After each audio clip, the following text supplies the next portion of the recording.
किस के लिए जिंदगी बर्बाद करोगी।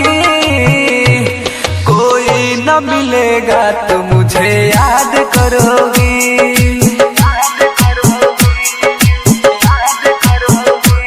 किस किस के लिए जिंदगी बर्बाद करोगी। कोई न मिलेगा तो मुझे याद करोगी।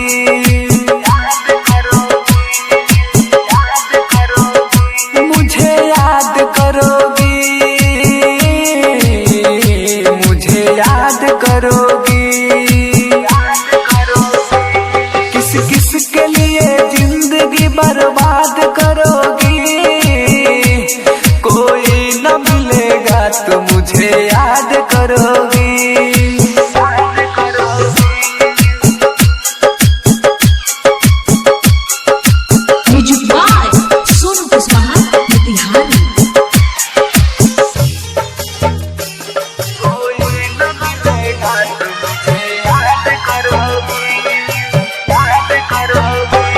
छोड़ के जाती हो एक दिन आना पड़ेगा।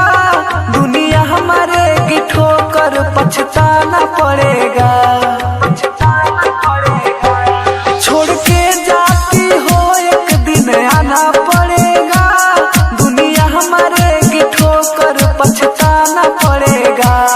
हालात अपने दिल की ना बता पाओगी। हमसे भी अब नजर ना मिला पाओगी। अब फिर न कभी सूरत पे नाज करोगी। कोई न मिलेगा तो मुझे याद करोगी।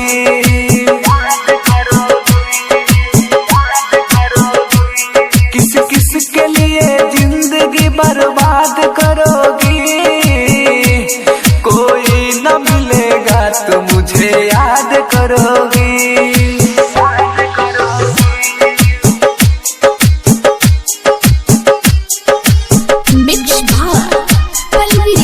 स्टूडियो मछिया मोड़।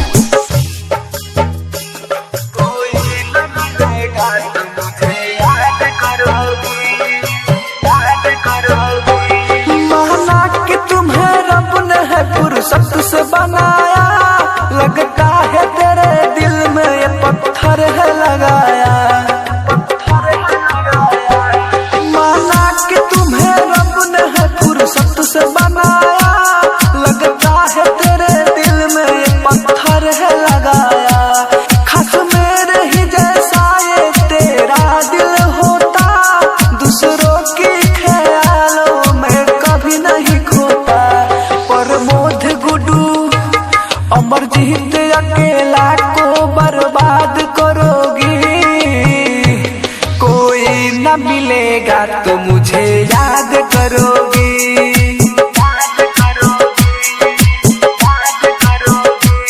किस किस के लिए जिंदगी बर्बाद करो।